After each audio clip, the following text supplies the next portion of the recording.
bonsoir à tout le monde. Merci encore de votre fidélité sur votre plateau à Djily TV.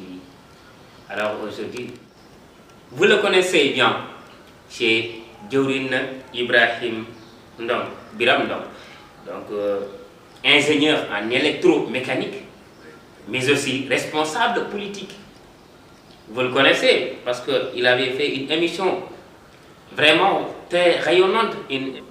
Actuellement, il est de nouveau sur notre plateau à Djily TV, mais pour un thème, bien évidemment, pour un autre thème. Parce que nous avons noté de l'insécurité, non seulement dans ce pays, mais aussi à l'intérieur de l'université Cheikh Anta Diop, ce qui représente une menace pour la stabilité future de ce pays-là. Mais avant cela, je vais le laisser se saluer. Monsieur Biram Ndong, comment allez-vous? Voilà, merci beaucoup. Je vais bien, monsieur. Tout d'abord, je tiens à remercier Djily TV pour le service qu'il est en train de faire ici au niveau de la jeunesse, pour le service qu'il a rendu à toute la jeunesse sénégalaise. Je suis honoré aussi, très impressionné de me tenir ici pour vraiment discuter sur l'insécurité du pays et aussi parler sur vraiment la politique de manière générale. Donc, je vous remercie. Merci, le plaisir est partagé. Si vous me le permettez, je vais remercier aussi monsieur le directeur général de cet institut Confucius, vraiment, monsieur Fall, qui est très gentil avec nous. Vraiment, je rappelle que l'Institut Confucius est un institut qui réserve des masters donc, sur l'exploitation des gaz, des pétroles, mais aussi sur l'agriculture, etc. Donc, venez-vous en masse pour s'inscrire ici. Alors, M. Biram Ndong, sans ne pas tarder, nous avons noté de l'insécurité dans ce pays, surtout dans le milieu universitaire. Nous voyons des étudiants, des violences entre étudiants, des violences fatales, des étudiants qui se blessent jusqu'à être même donc, amenés dans d'autres pays pour les guérir. Je pense que ça, actuellement, c'est une menace pour la jeunesse future, pour la stabilité future de ce pays-là. Revenez un peu sur l'insécurité avant même d'amener des solutions. L'insécurité, c'est-à-dire éclaircir ces insécurités. Vous, en tant que personnalité de l'université Cheikh Anta Diop, actuellement, vous connaissez bien, vous maîtrisez, vous mémorisez tout ce qui est la plus grande partie des activités dans l'université Cheikh Anta Diop. M. Biram, expliquez cette insécurité-là. Voilà, merci beaucoup. Vous m'avez posé une question fondamentale qui est l'insécurité. Aujourd'hui, dans le pays, c'est noté partout. Et c'est avéré qu'il y a de l'insécurité totale dans ce pays. Mais cette insécurité n'est pas née de manière fortuite. Cette insécurité est née à travers une chose. C'est quoi? C'est le manque d'éducation, manque aussi de comportement et aussi la pauvreté extrême dans ce pays. Donc, il y a des sources d'insécurité qui font que si on ne règle pas ces problèmes, le pays va demeurer dans l'insécurité totale. Donc, à mon avis, il faut vraiment régler le problème d'éducation. Régler aussi le problème d'emploi des jeunes pour combattre véritablement la pauvreté extrême. Parce que ce qui s'est passé récemment, surtout à Kaolack, on le reconnaît tous, que c'est quelque chose qui a déploré. Des gens qui sont venus rentrer dans une maison et tuer vraiment un être humain. Incroyable. Vraiment, c'est déplorable. Et pourquoi cela? C'est parce qu'il y a une insécurité dans ce pays. Et jusqu'à présent, une solution n'est pas encore mise sur la table pour régler la question d'insécurité. Et récemment aussi, il y a une question, il y a une chose qui s'est passée ici à Thiaroye avec le cas de Ndioba Seck. Les gens l'ont tué récemment. Ça aussi, c'est de l'insécurité totale dans ce pays. Donc je pense que... Et à l'université aussi, surtout. J'en viens, parce que ici, à l'université, récemment, il y a un certain Sadji qui a été attaqué par les étudiants récemment et qui a été vraiment blessé et jusqu'à présent, il est à l'hôpital. Ça aussi, vraiment, c'est de l'insécurité qu'il faut vraiment combattre. Maintenant, nous lançons appel au gouvernement. Nous lançons appel au ministre de l'Intérieur de prendre ses responsabilités, de renforcer les institutions, vous voyez, de sécurité, à l'image de la police nationale et aussi même les agents de sécurité. Et je pense que si cela est fait, on pourra quand même régler la question de sécurité. Ok. Voilà. Mais en fait, j'aimerais que vous reveniez un peu sur l'insécurité à l'UCAD. Oui, Mais cette insécurité, vous m'excusez, cette insécurité, elle est totalement notable. Et même, chaque année, à multiples reprises, vous voyez des étudiants qui se bagarrent, qui surfent, jusqu'à s'être blessés, gravement blessés. Certains étudiants peuvent aller jusqu'à être dans le coma.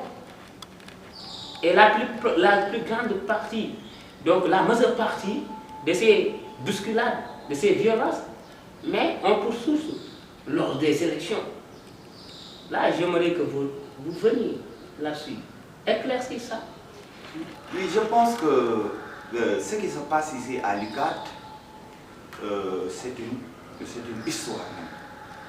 Et chaque année, ça se répète. Mais la question fondamentale, c'est quel rôle doit jouer l'autorité de l'UCAD pour résoudre cette question d'insécurité. Parce que moi, ce que je ne peux pas comprendre, c'est un étudiant qui porte un coupe-coupe ici à l'intérieur de l'UCAD. Je pense que le président de la République doit prendre ses responsabilités et collaborer avec le directeur du COUD et aussi les doyens et les recteurs pour véritablement sanctionner tout étudiant maintenant qui porte, vous voyez, du coupe-coupe ou bien quelque chose qui peut blesser un étudiant ici à l'intérieur de l'UCAD. Tout étudiant qui porte ce matériel doit être sanctionné, doit être exclu de l'UCAD. Je pense qu'aujourd'hui, ce qu'on doit faire, c'est qu'il faut vraiment renforcer le service de sécurité du groupe. Parce que aussi, vraiment, ce service de sécurité, vous voyez, a des manquements énormes. Si je vois un étudiant qui attaque son prochain, alors que nous sommes tous vraiment appelés à vivre ensemble à l'intérieur de l'UCAD, nous sommes tous appelés à vivre dans la paix pour pouvoir vraiment gagner, pour pouvoir aussi vraiment avoir beaucoup de connaissances. Je pense que ça c'est vraiment contradictoire. Et ce qui est extrêmement dangereux aussi à l'intérieur de l'UCAD, c'est que le recteur ne prend pas ses responsabilités et le directeur du COUD aussi ne prend pas ses responsabilités par rapport à la sécurité.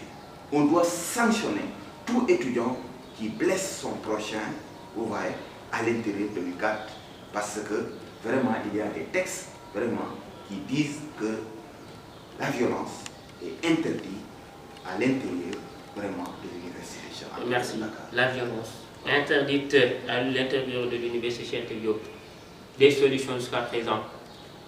La solution première devrait être l'éthique quand même. L'éthique effectivement, morale, le respect de son prochain. Comme je vous l'ai dit tout à l'heure, il faut vraiment renforcer l'éducation, Oui. vous voyez, le bon comportement des étudiants. Oui. Parce qu'aujourd'hui, ce que je ne peux pas comprendre, c'est qu'un étudiant qui a étudié jusqu'à obtenir sa licence et continue à semer la violence à l'intérieur de l'université. Je pense que ça, vraiment, c'est regrettable. Et on doit aussi vraiment renforcer la sécurité à l'intérieur des chambres universitaires, à l'intérieur même de l'espace vraiment du but. Ok, merci. Je rappelle qu'il est aussi un militant donc de l'APR. Donc sans doute on va le toucher là-dessus. Mais ce qui est un peu paradoxal, c'est que Monsieur Ndong, M. Biram Ndong, vous êtes militant de APR, mais vous dirigez, vous présidez un mouvement donc qui lutte contre le chômage. Nous y entendons que son Excellence, j'aimerais dire Monsieur le Président de la République, M. Macky Sall, n'a pas encore donc accompli sa promesse en disant qu'il va réduire le taux de chômage. Pourquoi vous dirigez ce mouvement-là? Parce que si vous allez jusqu'à diriger un mouvement qui lutte contre le chômage, donc votre leader, soit n'a pas encore tenu à sa promesse, ou bien il ne peut pas atteindre ses objectifs. Voilà, merci beaucoup. Je voudrais d'abord faire une différence entre le patriotisme et le militantisme. Okay. Parce qu'aujourd'hui, on peut être un militant dans un parti et aussi ne pas être un patriote. Vous voyez? Okay. On peut aussi être un patriote et ne pas militer dans un parti politique. Okay. Vous voyez? Donc je pense que le fait que je suis dans un parti politique et mettre sur place un mouvement MEJET, mouvement pour l'emploi des jeunes diplômés du Sénégal, pour que la jeunesse soit insérée, ce n'est pas un paradoxe. Ce n'est pas un paradoxe dans la mesure où je veux uniquement renforcer, vous voyez, la promesse, les travaux du président de la République. Parce que, en tant que jeune du parti, je ne dois pas vraiment militer dans le parti sans avoir aucun mot à dire dans le parti. Je dois proposer quelque chose dans le parti. Je dois vraiment apporter une contribution dans le parti. Et c'est la raison pour laquelle j'ai mis sur place ce mouvement. Et ce mouvement, son rôle c'est quoi? C'est vraiment lutter pour que la jeunesse ait du travail, pour que le président de la République, son bilan soit un bilan positif. Et je pense que c'est ça qui est important. Mais MEJET n'est pas un parti politique. MEJET, c'est un mouvement de contribution. C'est un mouvement de contribution dans la mesure où son objectif, c'est quoi? C'est de créer de l'emploi. Son objectif aussi, c'est de créer des stages pour permettre aux étudiants aussi qui veulent décrocher du stage alors qu'ils n'ont pas la possibilité de le faire, de l'avoir, MEJET peut les aider à décrocher ces stages. Et MEJET aussi a des objectifs bien définis, comme quoi la formation professionnelle et technique. Il y a des étudiants aussi qui veulent être formés, des étudiants qui veulent adhérer dans une école de formation, mais ces étudiants-là n'ont pas la possibilité vraiment de payer vraiment cette formation. Maintenant, MEJET, pour collaborer avec 3FPT, MEJET, pour collaborer avec vraiment l'État, pour que ces étudiants-là puissent faire leur formation correctement et normalement, et enfin de trouver de l'emploi dans l'avenir. C'est ça l'objectif du MEJET. Donc, mettre sur place un mouvement qui prône l'emploi alors que je suis un militant de l'APR, il n'y a pas un paradoxe. C'est tout simplement, je veux contribuer au développement de mon pays, car je suis un patriote. Alors que le patriotisme, vraiment, doit être incarné par la jeunesse nationale. Parce que la jeunesse est vraiment le socle de la société. En parlant de jeunesse, j'ai entendu qu'il y a des jeunes de Sonko qui veulent vous récupérer pour que vous veniez dans le parti de Sonko. Parce que vous êtes jeune actuellement et vous avez de l'ambition. Est-ce que ça c'est réel? Non, ça, bon, moi chaque jour on m'appelle dans beaucoup de partis, beaucoup de partis m'appellent pour que je vienne vraiment adhérer dans leur parti politique. Mais actuellement, vraiment moi, je n'ai pas décidé de quitter l'APR. Parce que tout simplement... Pourquoi? Mais dans l'APR, il y a beaucoup de vie, hein? Non, mais en fait, c'est-à-dire, en fait, Sonko, d'après certains, donc il est jeune. Donc il doit aller avec la jeunesse. Oui, vous avez raison. Vous avez raison d'une part. Il y a beaucoup de partis politiques qui m'appellent pour que je quitte l'APR, pour que je vienne adhérer dans leur parti politique. Mais moi je dis que moi j'ai adhéré dans l'APR par idéologie. Je n'ai pas adhéré de l'APR pour le matérialisme, à cause du matérialisme. Non. Moi je suis dans l'APR parce que je crois à la République. Alliance pour la République. Parce que la République, c'est la chose publique. Et notre parti incarne la chose publique. Donc je dois être dans le parti, vous voyez, combattre dans le parti, vous voyez, lutter dans le parti pour vraiment contribuer au développement de mon pays. Vous voyez. Mais ce n'est pas parce que il y a d'autres partis opposants qui m'appellent que je dois quitter la paire pour aller le rejoindre.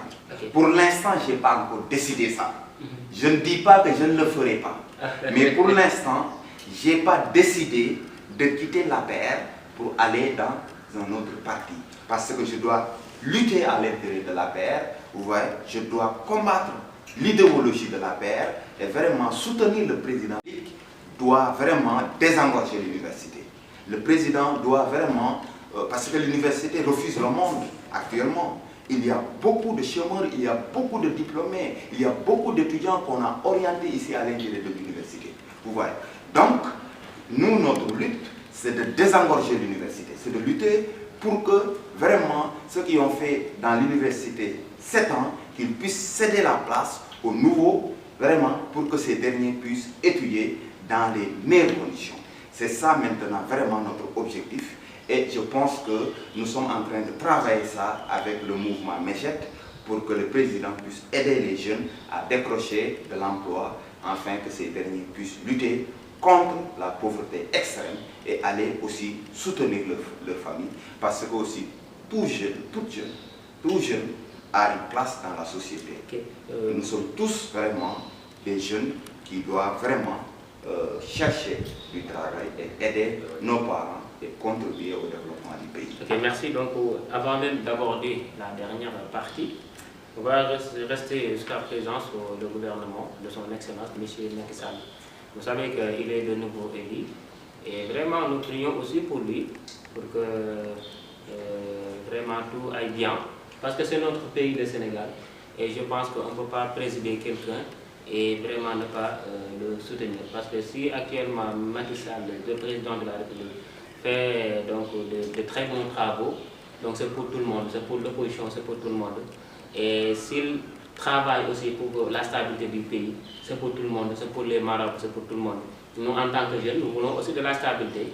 Donc nous rappelons que ADN TV est ici pour tout le monde, je dis bien, pour tout le monde encore une fois de plus. Nous ne sommes pas dans un parti, etc. Mais quand même, tout simplement, la stabilité de ce pays nous préoccupe beaucoup. Mais avant d'aborder la dernière question, vous savez que son Excellence avait dit qu'il va faire tout simplement deux mandats. Alors, il a abordé le second mandat, donc actuellement. Est-ce que à la fin de ce mandat, croyez-vous que Macky Sall le président de la République va laisser partir ou bien il va briguer un troisième mandat? Merci pour la question, parce que c'est une question cyclique, ouais, c'est une question récurrente, mais ce que je peux dire par rapport à cette question, c'est que les Sénégalais ne doivent pas anticiper les événements. Nous, actuellement, je pense que à ce moment-là, ce que nous devons faire, c'est de travailler. Évidemment. C'est de mettre sur place vraiment des mécanismes qui pourront vraiment avancer le pays vers l'émergence. Parce que aussi, le président aussi a parfaitement raison de dire au peuple sénégalais que je ne vais pas me prononcer par rapport à cette question. Parce que ce n'est pas une question d'actualité. Ce qui est important aujourd'hui, c'est comment le président peut faire pour développer le pays. Comment le président doit faire pour vraiment donner à la jeunesse de l'emploi. C'est ça actuellement qui est important dans ce pays, c'est ça qui est prioritaire. Mais la question du troisième mandat, je pense qu'on n'est pas encore là. Donc on doit vraiment discuter sur des questions d'actualité, sur des questions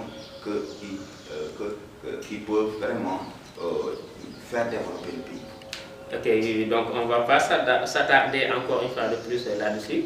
Donc avant de venir sur la dernière question, je ne sais pas comment les titrer. Ahmed Khalifa Niasse, donc le marabout, machallah, versé dans les connaissances, je dirais bien. Donc, un savant, le docteur, il avait dit que, bon, Macky Sall, je ne le conseille pas de se prononcer là-dessus. Parce que s'il dit que je ne vais pas faire un troisième mandat, ou bien s'il se prononce, par exemple, imaginez si Macky Sall disait que je ne vais pas faire un troisième mandat, donc ça peut être une saison comment dirais-je, de paillot. C'est comme ça qu'il a dit. C'est-à-dire tout le monde va dire que, donc, comme que Macky Sall ne va pas faire un troisième mandat, alors qu'il faudrait se profiter. Donc, avoir le maximum possible de bien. Donc, actuellement, donc, il doit se baser sur les travaux. Donc, pour pousser le gouvernement de travailler, etc. Voilà, donc, c'est quelque chose que je... Voilà, ça aussi, je voudrais vraiment contribuer par rapport à ça. Parce que ce que vous avez dit, c'est fondamental. Si président, par exemple, président disait que je ne vais pas faire deux mandats, et je vais me limiter à 2 mandats, mais ça peut amener vraiment des guerres de positionnement interne à l'intérieur je suis d'accord. de la République. C'est là. Et s'il dit aussi, je vais faire 3e mandat, ça peut faire un soulèvement populaire. Donc, répondre à cette question est un dilemme. Répondre à cette question, vraiment, c'est vraiment une inconvénient. Ce qui est important, c'est de ne pas répondre à cette question et de passer au travail. Parce que c'est ça que les Sénégalais attendent du président de la République. Donc, merci. Donc, je rappelle que pour ceux qui veulent être parmi les invités de ADN TV, ils peuvent donc nous appeler sur ce numéro qui est en train de circuler. Donc vous pouvez nous appeler sur ce numéro qui est affiché sur la barre. ADN TV a beaucoup d'objectifs, donc il se fixe beaucoup d'objectifs, inviter tous les grands intellectuels, les grands savants de ce pays, donc à savoir le monsieur Ahmed Khalifa Niasse, qui est aussi notre marabout, qui est aussi vraiment l'ami de Serigne Mountakha. ADN TV demande. Nous demandons aussi des autres savants, on ne peut pas citer, vraiment, nous ne pouvons pas citer, nous demandons aussi des autres chercheurs. Et Inch'Allah, vous allez les voir ici sur le plateau ADN TV. Alors, M. Bilo, on va aborder la dernière question. Alors, l'opposition, c'est-à-dire qu'il y a une forte divergence entre le gouvernement et l'opposition. C'est-à-dire même le président a fait un appel pour faire un dialogue, c'est-à-dire une discussion nationale entre l'opposition et le gouvernement. Mais jusqu'à présent, il n'y a pas un point. Les points de vue ne sont pas les mêmes. Alors qu'actuellement, nous voulons un Sénégal réuni pour travailler. Le problème du pétrole nous attend. Le problème des autres ressources nous attend. L'autosuffisance alimentaire nous attend. La sécurité nous attend. Et jusqu'à présent, il n'y a pas une entente entre le gouvernement et l'opposition. Moi, là-dessus, j'appelle tous les membres de l'opposition, si vous me le permettez. J'appelle son Excellence, Monsieur le Président de la République, M. Macky Sall. Mais j'appelle aussi tous les membres de l'opposition.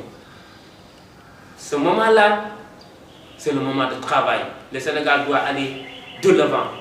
Alors, laissons les intérêts personnels et travaillons. J'appelle l'opposition, je ne peux pas citer, mais j'appelle tout le monde. Regroupons-nous et travaillons. Travaillons. Travaillons, c'est l'heure de travailler. C'est l'heure d'aller seul, sans la dépendance de l'Europe, sans la dépendance des autres pays, sans la dépendance des autres continents. Le Sénégal peut aller seul, l'Afrique peut aller seule. L'Afrique est riche. Pourquoi jusqu'à présent il n'y a pas une entente entre le gouvernement et l'opposition? Merci beaucoup. Comme vous l'avez dit tout à l'heure, où allons-nous? Où allons-nous? Où allons-nous? Le chaos ou la communauté? Et je pense que ce qui est important dans ce pays, c'est que nous sommes tous nés égaux en droit et en dignité. Chaque personne aussi a le droit de s'exprimer, ouais, de donner son point de vue, ouais, mais dans le respect de la loi.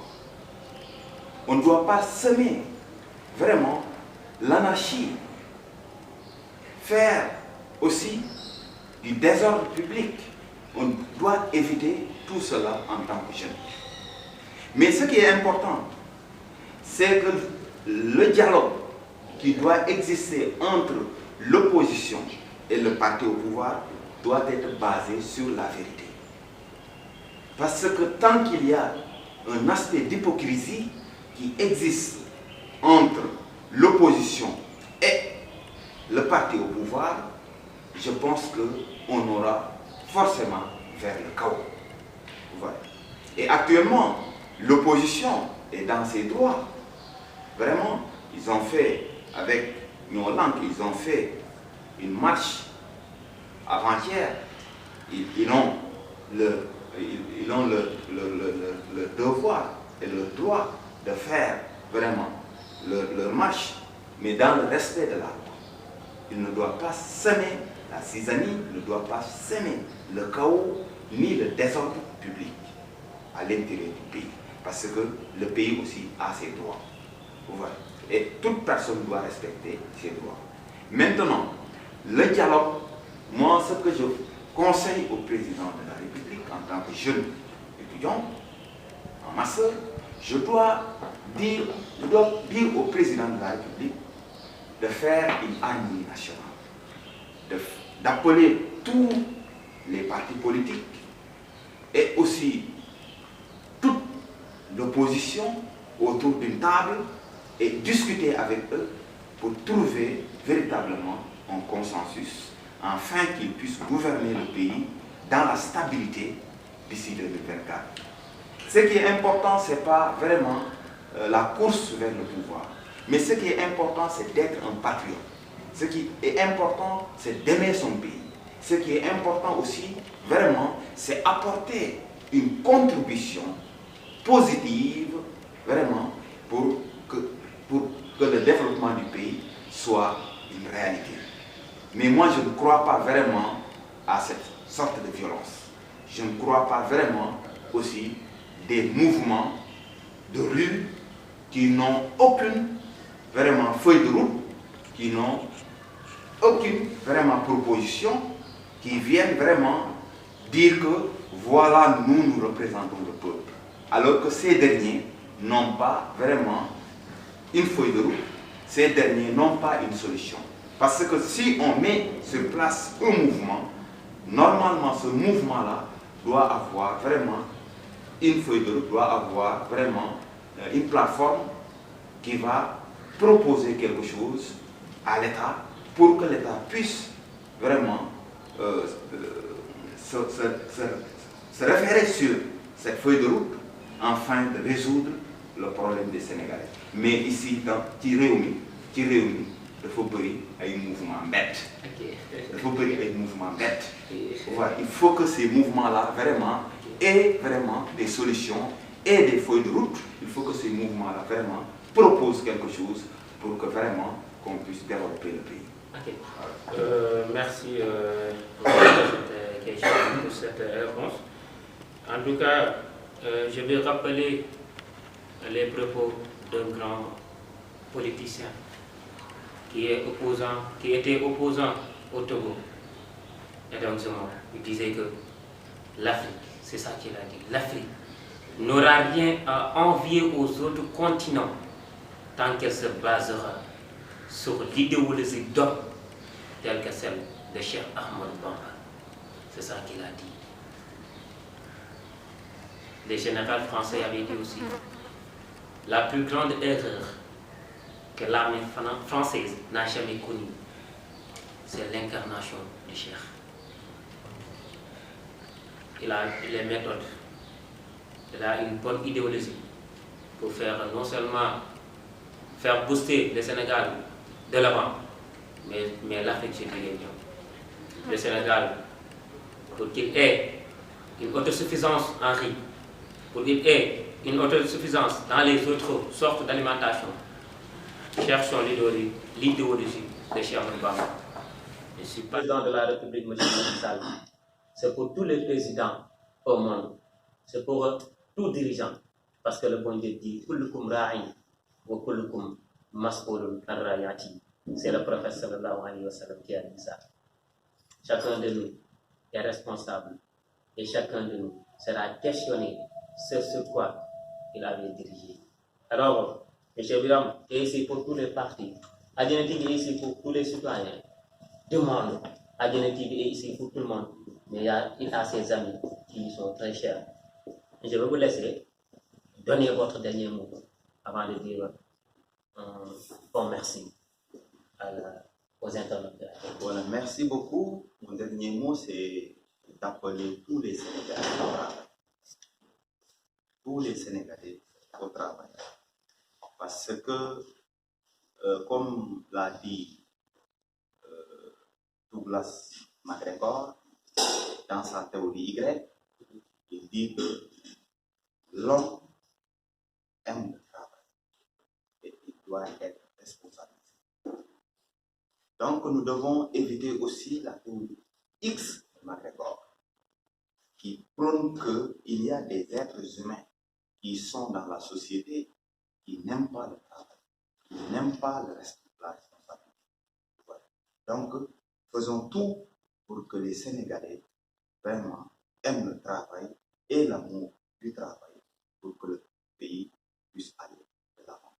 Parce que tout simplement, c'est dans le travail seulement que nous pouvons développer ce pays. C'est pourquoi même on a eu l'idée de mettre sur place le mouvement MEJET, mouvement pour l'emploi des jeunes diplômés du Sénégal. Merci beaucoup de m'avoir invité ici.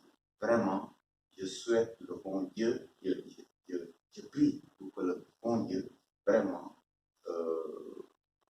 donne à Diana TV des possibilités au niveau international pour vraiment vous lancer dans le domaine international, dans le domaine national. Donc vraiment, je suis très honoré d'être ici. Merci beaucoup. Je vous remercie. Merci aussi à vous, M. Biram. C'est très gentil. Vous avez bien illustré les questions, vous avez bien répondu aux questions. Nous vous remercions beaucoup. Et je rappelle que pour ceux qui veulent être parmi les invités de ADN TV, le numéro circule donc sur la barre. Vous pouvez nous appeler, vous pouvez les appeler.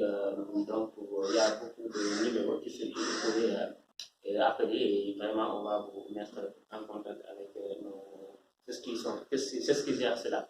Alors, donc, c'était un immense plaisir d'accueillir sur notre plateau M. Nom, qui est, donc, comme je vous l'ai dit, un ingénieur en électromécanique, mais aussi il est responsable politique. Et vraiment, il a beaucoup d'ambition. Nous remercions tout le monde.